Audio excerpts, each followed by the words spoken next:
In the early morning of June 5, 1944, while the wind still made any landing impossible, Dwight D. Eisenhower, he sits alone and writes a letter that doesn't appear in films or official speeches. It's not an order. It's not an alternative plan. It's an advance confession. In it, Eisenhower assumes all responsibility in case the Normandy invasion failed. He had already decided. If it went wrong, no general would be exposed. The blame would die with him. A few kilometers away, in stark contrast, Bernard, Montgomery. He slept peacefully. For Montgomery, there was no room for doubt. The plan was correct because it followed his logic. Concentration of force, extreme caution, and rigid control. The anxiety that gnawed at Eisenhower simply wasn't part of his world. This moment reveals something essential about D-Day. Before the waves, the gunfire, and the chaos, the battle already existed, silently, between two leadership styles that could barely coexist. One carried the fear of global failure. The other, the almost inflexible conviction that it was right. And perhaps that's precisely where this story begins to matter to us today. Because if decisions made in a silent room still resonate 80 years later, it's worth asking what you would do with such a weight in your hands. If this kind of detail, human, uncomfortable, and real, deserves to continue being told, leave your thoughts in the comments. And subscribe to the channel. Stories like this don't survive on their own. They depend on those who decide not to let them disappear. If, in the silence of that room, Eisenhower alone carried the weight of possible failure, that weight did not arise from nothing. It was the direct result of months of accumulated friction between two men who not only thought differently, but they experienced war in almost incompatible ways. The tension between Dwight D. Eisenhower and Bernard Montgomery, it doesn't begin in Normandy. It stems from the way each individual was shaped by their own combat, experience, and the institutional trauma of their armies. Eisenhower had never commanded troops in direct combat before the war. His authority came less from the mud and more from political trust. He had learned to survive in an environment where egos were weapons as dangerous as armored divisions. His real role was not just to defeat Germany, but keeping a fragile coalition together in this context. Americans, British, Canadians, and other Allied forces competed for prestige, resources, and historical recognition. Every decision needed to work militarily while simultaneously avoiding the implosion of diplomatic alliances. Eisenhower knew that losing a general could mean losing an entire country from the negotiating table. Montgomery came from the opposite extreme. For him, war was not a political equation, but a technical problem to be solved with method, discipline, and absolute control. The British Army carried deep scars from 1940, from the Dunkirk evacuation and the initial defeats in North Africa. Montgomery built his reputation precisely by offering what the British most desired at that moment: clear victories, planned down to the last detail, with minimal room for improvisation. This shaped his commanding personality. He didn't trust fluid advances, nor attacks in training. For Montgomery, one only attacked when all variables were under control, and anyone who disagreed simply didn't understand war as it truly was. This clash of visions becomes explicit when the planning for the Normandy invasion enters its critical phase. Eisenhower inherits an initial plan that he considers acceptable, but still flexible. Montgomery examines it and reacts with brutal frankness. The plan, according to him, not guaranteed sufficient mass. It exposed Allied forces to German counterattacks and relied too heavily on luck. What Eisenhower considered room for maneuver, Montgomery saw as strategic irresponsibility, and he had no qualms about saying so, repeatedly, in formal meetings and private conversations. The problem wasn't just the content of the criticisms, but the manner in which they were delivered. Montgomery spoke as someone convinced he had a moral obligation to correct mistakes, even if it meant embarrassing allies. American officers began to see him as arrogant, while British officers closer to him saw him as the only commander willing to speak uncomfortable truths. Eisenhower found himself in the middle of this minefield, aware that if he confronted Montgomery openly, he could lose British support. But if he conceded too much, he risked undermining the confidence of his own generals. It is in this context that the famous expansion of the landing front takes place. Montgomery insists on more divisions, more beaches, greater defensive depth. This implies delays, gigantic logistical changes, and a brutal increase in the complexity of the operation. For Eisenhower, accepting these demands meant taking enormous political risks. For Montgomery, rejecting them meant condemning thousands of men to die unnecessarily. Neither of them was, in fact, wrong, but both knew that only one style of command would emerge victorious from this silent dispute. This fundamental difference explains why Eisenhower wrote that letter the night before D-Day. He doubted not only the enemy, but also the fragile balance that kept his own commanders working together. Montgomery, on the other hand, would never write such a letter, not for lack of courage, but because his vision of war did not admit the possibility of structural failure. If something went wrong, it would be because someone did not follow the plan correctly, never because the plan was wrong. This divergence created a tension that doesn't appear in official statements, but permeated every decision, every briefing, and every awkward silence in the chaff offices. D-Day wasn't just a test against German defenses, it was a test about which philosophy of war would prevail in the largest landing in history. The answer was still unclear that morning, and Eisenhower knew it better than anyone. He was signing orders while trying to keep two clashing worlds under control, the world of politics and the world of absolute certainty. And while the ships were already lining up in the English Channel, the question that no one dared ask aloud continued to hang in the air. When the first shot was fired, who would be right about how to win that war? If the early morning before the landing was marked by Eisenhower's silent doubt and Montgomery's absolute conviction, the days leading up to it reveal something even more unsettling.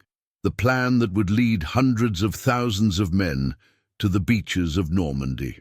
It ceased to be a consensus among allies long before it became an operational certainty. As the calendar progressed and the weather window narrowed, planning for D-Day became less of a collective effort and more of an intellectual battleground, where every technical adjustment carried profound political implications. At the heart of this machinery was Bernard Montgomery, pressing for changes that in practice shifted the focus of the operation towards a British war logic, and Dwight D. Eisenhower attempting to absorb these demands without fracturing American leadership within the Allied command. The original plan inherited by Eisenhower envisioned a narrower landing front, fewer initial divisions, and greater reliance on the speed of advance after the first day. For Montgomery, this was a classic, almost didactic mistake. He believed the Allies were repeating patterns that had proven costly in previous operations, underestimating the German capacity to react quickly with armored reserves. In meetings at headquarters, Chief Montgomery went straight to the point. If the Allies landed with insufficient force, the invasion would not fail spectacularly, but would die slowly, drowned in local counterattacks and logistical attrition. For him, this would be the worst kind of defeat, one that would not allow for correction or organized withdrawal. What makes this moment particularly sensitive is that Montgomery not only criticized the plan, but presented a complete alternative, demanding more beaches, more troops on the first day, and an initial defensive structure capable of absorbing severe shocks. This meant significantly expanding the operation, altering timelines, redistributing naval resources, and assuming enormous logistical risks. American officers saw this as a clear attempt to impose British doctrine on an operation that, in terms of resources, would be predominantly American. The perception that D-Day was being redesigned in London, not Washington, began to circulate in the corridors of Allied command. Eisenhower perfectly understood this resentment, but he also understood something few were willing to admit aloud. Montgomery was right on several technical points. Intelligence reports indicated that German defenses were more organized than had been believed months earlier, and the enemy's ability to respond, especially with armored units, could not be dismissed as a secondary factor. Accepting the changes proposed by Montgomery was not merely a political gesture. It was a decision that increased the real chances of survival for the invading force in the first few days, when any collapse would be irreversible. This acceptance, however, came at a cost. By agreeing to the expansion of the landing front, Eisenhower accepted delays that increased public and political pressure on the operation. Each additional day required keeping hundreds of thousands of men and tons of material on standby, under the constant risk of information leaks and morale erosion. Furthermore, by validating Montgomery's vision, Eisenhower subtly weakened his own authority in the eyes of some American commanders, who began to question the extent to which supreme command was truly balanced among the Allied nations. Montgomery, for his part, interpreted the approval as confirmation that his reading of the war was correct. Far from softening his behavior, this reinforced his assertive stance. He began to treat the final plan as something that had been saved from a serious mistake, and not as a compromise between allies. This attitude fueled the perception that D-Day, in its final form, was less a joint creation and more a personal victory within the Allied political-military chessboard. The plan progressed, but trust among the key leaders eroded with each meeting. This period is crucial to understanding why, even before the first soldier set foot on the sand, the narrative of victory was already in dispute. The plan that would follow was more robust, more cautious, and, ironically, more aligned with the traumatic British experience of the early stages of the war than with the offensive style advocated by the Americans. Eisenhower knew he was betting on military effectiveness at the expense of perfect political harmony. He accepted the idea that winning the war would require enduring internal tensions almost as dangerous as the external enemy. Thus, when the ships finally began to move and the operation left the planning stage to take real form, D-Day already bore an invisible mark. It represented not only the beginning of the liberation of Europe, but the temporary triumph of a specific vision of how the war should be fought. The question that arose, silent and unsettling, was whether this concession would merely guarantee the success of the landing, or whether it would sow the seeds of even greater conflicts within the Allied command. Conflicts that would only fully reveal themselves after Normandy was conquered. While the final invasion plan unmistakably bore the mark of Montgomery's demands, what followed its approval was perhaps the most delicate period in the entire relationship between the two men, because the disagreement ceased to be purely technical and became personal, silent, and carefully disguised. From the moment D-Day became inevitable, Dwight D. Eisenhower, he understood that any public sign of division could be fatal, not only for the operation, but for the very idea of a unified Allied command. It was necessary to present an image of absolute harmony to the world, even if, behind the scenes, that harmony was already seriously compromised. This is how one of the greatest contradictions of the Allied High Command was born: public praise, growing distrust in private. Eisenhower began to play a dual role. In the press, official statements, and Allied governments, Montgomery was portrayed as the ground architect of victory, a meticulous and indispensable commander. In the corridors of headquarters, however, internal memos began to record something quite different. Eisenhower noted in restrained but unequivocal language his concern about Montgomery's inability to work cooperatively, his tendency to treat collective decisions as personal achievements, and his difficulty in accepting any form of dissent. These records were not emotional outbursts. They were cold, administrative documents designed to justify future decisions should the relationship become unsustainable. Montgomery, for his part, perceived the distance, but interpreted it through his own lens. For him, Eisenhower's silence was not a sign of prudence, but of political weakness.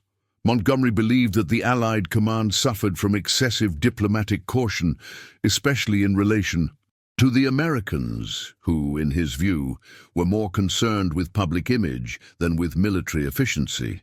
This perception fueled a dangerous conviction that if he did not assert himself firmly, crucial decisions would end up being made by consensus, not by technical competence. Thus, the more Eisenhower tried to contain the tension, the more Montgomery closed himself off in his own certainty. This period is marked by increasingly indirect communication. Eisenhower rarely confronted Montgomery openly, preferring to use intermediaries, command adjustments, and minor structural changes to limit his influence without provoking an explicit crisis. Montgomery, in response, became more vocal in meetings, more assertive in briefings, and more careful in recording his own versions of events, aware that the history of the war was also being written at that moment. Both understood that the conflict would not end with the success of D-Day. It would extend into the realm of memory, reports, and official post-war narratives. What is most revealing is that this private war did not impede immediate operational effectiveness. On the contrary, the system continued to function precisely because Eisenhower absorbed the impact of the friction and prevented it from descending to lower levels of the chain of command. Subordinate officers rarely saw the conflict in its entirety. What they perceived were echoes, subtle tensions, changes in tone. This demanded an enormous psychological effort from Eisenhower, as he needed to protect the operation from both the external enemy and the internal fissures that threatened to open at any moment. Montgomery never stopped seeing himself as the commander who had saved the invasion plan, and this self-perception would profoundly influence his stance after the landing. Eisenhower, on the other hand, began to understand that he had made an irreversible strategic choice. By prioritizing immediate military effectiveness, he had accepted a command relationship that would become increasingly difficult to sustain. D-Day was approaching, and with it the need to maintain the appearance of unity at any cost, even if it meant postponing conflicts that would inevitably take their toll later on. This silent phase of the relationship between the two men rarely appears in popular accounts because it doesn't produce spectacular images or catchy phrases. However, it is in this phase that the true nature of the Allied command is revealed. A structure that triumphed not through the absence of conflict, but through its capacity to contain the conflict at the highest possible level, preventing him from contaminating the battlefield.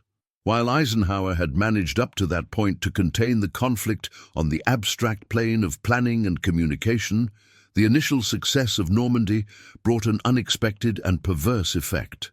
The victory removed the last political break that kept the disagreements under control. With the beaches secured, the bridgeheads consolidated, and the worst-case scenario averted, the relationship between Dwight D. Eisenhower and Bernard Montgomery, it entered a new phase, more difficult to manage, because now it was no longer about avoiding failure, but about defining how to win the war. And at that point, the differences in vision ceased to be an administrative detail and became a direct dispute over the future of the campaign in Western Europe. Montgomery interpreted the successful landing as an unequivocal confirmation of everything he had advocated in the preceding months. For him, the widening of the front, the initial concentration of forces, and the extreme caution had saved the operation from disaster. This interpretation reinforced an existing conviction that strategic decisions should be centralized and led by whoever had demonstrated the greatest clarity of thought from the outset. Thus, almost immediately after the stabilization in Normandy, Montgomery began to push for a structural change in the ground command, advocating a main offensive concentrated under his direct leadership, with prioritized resources and increased operational freedom. Eisenhower received this proposal with growing unease. From a broader political and strategic standpoint, it represented an enormous risk.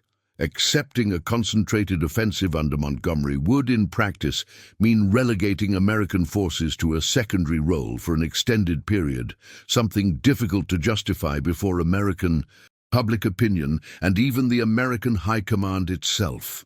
Furthermore, Eisenhower believed that a broad front approach, although slower and more complex, would reduce the risk of localized collapse and maintain constant pressure on the Germans on multiple axes.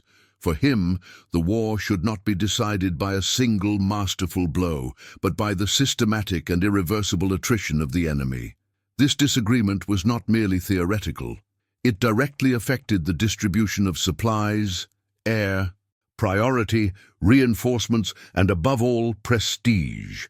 Montgomery began to carefully record his proposals and emphasize in formal communications that a concentrated strategy could shorten the war and save lives. Eisenhower, in turn, began to see in these insistences not only a legitimate disagreement, but a challenge to the very authority of the Supreme Command. The already fragile trust deteriorated even further, replaced by a functional, almost mechanical relationship, sustained more by necessity than by mutual respect. The atmosphere at Allied headquarters reflected this change. Meetings became more tense, communications more cautious, and decisions began to be documented with a level of detail that revealed concern about future judgments.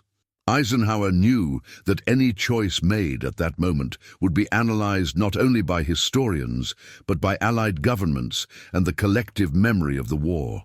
Montgomery, on the other hand, seemed increasingly aware that his reputation was being built in real time, and that every advance or delay would be attributed to decisions made now. It is at this point that the relationship between the two ceases to be merely a problem of personalities and transforms into a clash of winning models. On one side, Eisenhower defended coalition cohesion as a strategic objective in itself, even if it implied slower advances and less elegant decisions from a military standpoint. On the other, Montgomery believed that clarity of command and concentration of force were the only responsible ways to conduct a war of this magnitude. Neither ignored the risks of the opposing position. They simply believed that these risks were acceptable in the face of greater threats. Perhaps the most tragic aspect is realizing that this erosion of trust occurred precisely when cooperation was most needed. As the Allies advanced beyond the beaches and faced increasingly organized resistance, the ability to coordinate forces became critical. Yet, the relationship between Eisenhower and Montgomery continued to function only at the minimum necessary level, sustained by protocols, hierarchies, and an institutional discipline that masked the human wear and tear behind the decisions. And here arises a question that is rarely asked directly, but which naturally emerges in this scenario. To what extent can military success justify a loss of trust among those who make it possible? This question does not appear in official reports, but it echoes in the choices made that summer of 1944, when Normandy was already won, but the way to win the war was still far from being agreed upon. If confidence had dissolved after the initial victory in Normandy, what remained now was something even more dangerous for a supreme commander: the need to record on paper what could no longer be resolved through silence and diplomacy alone. As the Allied advance deepened into the French interior, Dwight D. Eisenhower, he then began to do something he had avoided since the beginning of the campaign, formally documenting his concerns about the behavior of Bernard Montgomery. These records were not direct attacks or emotional accusations. They were carefully written reports designed to stand the test of time and justify future decisions should the fragile machinery of Allied command finally break down. The central point of these documents was not Montgomery's military competence, which Eisenhower never seriously questioned. The problem lay in what, for a supreme coalition commander, was perhaps even more critical: the ability to operate within a collective structure without corroding it from within. Eisenhower began to record that Montgomery demonstrated a constant difficulty in accepting directives that did not come directly from him, in addition to a recurring tendency to present joint decisions as exclusively personal initiatives. In a context where political unity was almost as vital as military superiority, this behavior became a long-term strategic risk. These reports reveal an Eisenhower different from the public image constructed after the war. Far from the eternally patient and conciliatory leader, an exhausted commander emerges, aware that he was managing not only armies, but national vanities, political expectations, and the very historical narrative of the conflict. Every sentence written was weighed with extreme care, because Eisenhower knew that any official document could, in the future, be used to justify a breakdown in command, something he still wished to avoid at all costs. The report was not a sentence, it was a safeguard. Montgomery, although he did not have direct access to these records, clearly sensed the shift in attitude. His interactions with the Supreme Command became more formal, colder, almost protocol-driven. At the same time, he intensified his own records, letters and memos, aware that the dispute over the interpretation of events was in full swing. For Montgomery, history needed to make it clear that the successes achieved up to that point were a direct consequence of his initial decisions, especially in Normandy. The conflict, therefore, was increasingly shifting from the battlefield to the realm of institutional memory. The most revealing aspect of this moment is that, despite everything, Eisenhower never removed Montgomery from command.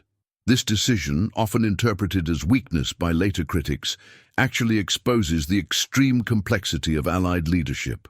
Removing Montgomery would have meant provoking a political crisis with London, shaking the morale of British and Canadian troops, and offering the Germans a clear signal of disunity in the high command.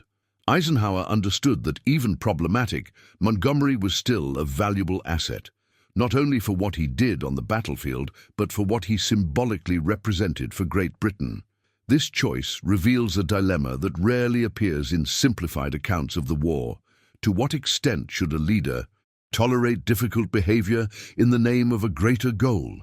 Eisenhower chose to endure the personal and institutional strain, betting that the ultimate victory would justify the price paid behind the scenes. Montgomery, on the other hand, never seemed to realize or admit the extent of this tolerance, interpreting the continuation of his leadership as full validation of his stance. Eisenhower's reports were not forgotten after the war. They remained archived, studied, and debated for decades, offering a rare glimpse into the human frailty behind monumental decisions. They are not documents of resentment, but of extreme caution, written by someone who knew that leading a coalition meant accepting that some battles would never be won clearly. Military victory advanced, but the relationship between the two men was irrevocably scarred. And perhaps the question that emerges from this episode concerns not only the Second World War, but the very nature of leadership in extreme moments. When victory depends on someone difficult to deal with, the real test is knowing when to confront and when to simply endure. If Eisenhower's reports marked the point of no return in the personal relationship between the two commanders, the end of the war brought something even more definitive. Silence, not an imposed silence, but a carefully constructed silence in which each man followed his own path, carrying distinct versions of the same story. As the Allied victory solidified and Germany neared defeat, The rivalry between Dwight D. Eisenhower and Bernard Montgomery, it ceased to be an active force in command and transformed into something more difficult to define, an implicit legacy spread across decisions, doctrines, and memories that would continue to influence how the war would be remembered. Eisenhower emerged from the conflict as the ultimate symbol of coalition leadership.